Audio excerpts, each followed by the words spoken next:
All right. With all of this, I mean, I've got to tell you, there's a lot of noise out there. We've covered a lot of ground. But from somebody who's not an endocrinologist and is not frontline treating outpatients with diabetes, what this sounds like is great. There's some new stuff that's really terrific. So if you were going to project out, let's say 10 years, the type 2 diabetes formulation, type 2 diabetes landscape, what does that look like? It looks amazing because looking back 10 or 20 years ago, even 10 years ago, we could have never imagined that we would have so much to offer to our patients. We also know that there is a huge pipeline. Why? Because there is a huge need worldwide. So there are lots of people that are very interested in developing newer and better drugs. So projecting forward, I think it's a message of hope. I really think there's going to be more to offer. I think we have made a tremendous progress in the care of people with diabetes. And I think there's more to come.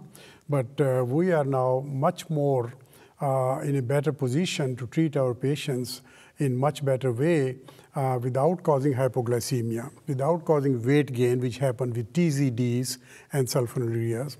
And we are actually making their life better by reducing the cardiovascular risk that these people have, particularly those who have been studied in these trials with pre-existing cardiovascular disease. So I think we're looking for the day when we could prevent these complications by using these drugs earlier, once they are approved for that purpose. The population that is prime for type 2 diabetes is exploding. People are getting older, the American population is getting older. These new drugs are not free. These guys are excited about these new drugs. Somebody's going to pay for it. And as the number of people who need these drugs increase, how are we going to afford this? Well, it's part of the challenge we face every day trying to manage the formulary because we're only talking about diabetes. We're not talking about orphan disease, gene therapy, CAR T, all these other therapies that are coming along that are extremely expensive. Well, they're not any diseases we have to worry about. It's a diabetes. Absolutely, it's a diabetes one. The heck with those diseases. Well, the exciting part is there will be some generics that will launch over the next few years that will offset some of the newer drugs that are coming to market, and that will create some inexpensive combinations which will help the providers treat the patients more efficiently. And I think the disease itself, we're just continuing to learn and expand, and it is, I agree with the physicians on the panel here, it's remarkable what we're seeing with the results.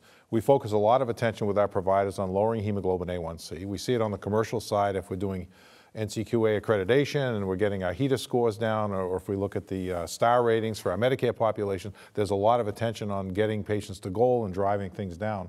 And I think with the expansion of new drugs and a better understanding of the disease, if we can get primary care to really accept and appreciate the guidelines as well and treat these patients more aggressively, then maybe our endocrinologists can do some other creative things. I'll ask you for a one-word answer. Optimist or pessimist going forward? Optimist. That's great to hear. You know, this has been a terrific discussion, and we're kind of at the end of it time-wise, but this is a discussion we're going to keep having over the years as more and more products come out. But before we end the discussion, what I'd like to do is open up the floor, ask each of you to give one last thought you may have for our viewers, and why don't we start with you, Dr. Ganda? Well, diabetes is a deadly disease. We know that. And we are very, very fortunate that in the past 15 years, we have made a lot of progress. We can't lose sight of the fact that there are almost 500 million people with diabetes on this earth. And this number is going to rise even further. So this is a huge challenge.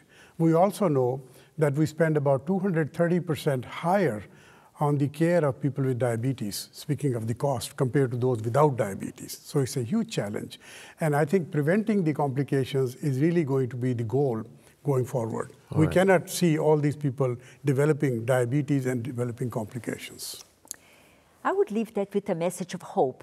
I really think that we've come such a long way, and there is still a lot more that is coming our way.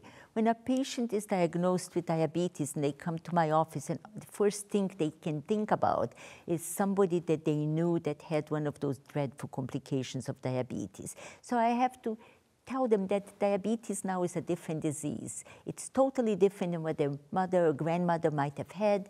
We have all kinds of resources, but I don't let my patients off the hook. I said, this is going to be a team effort. So I'm going to do my part, but I expect you to do your part, starting with lifestyle modification. But it's a message of hope. You've got the last word.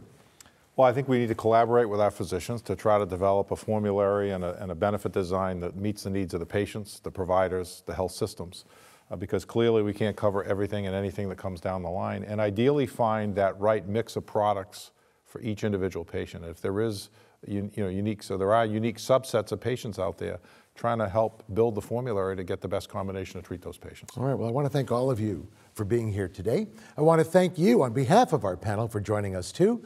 I hope you found this peer exchange discussion to be useful and informative.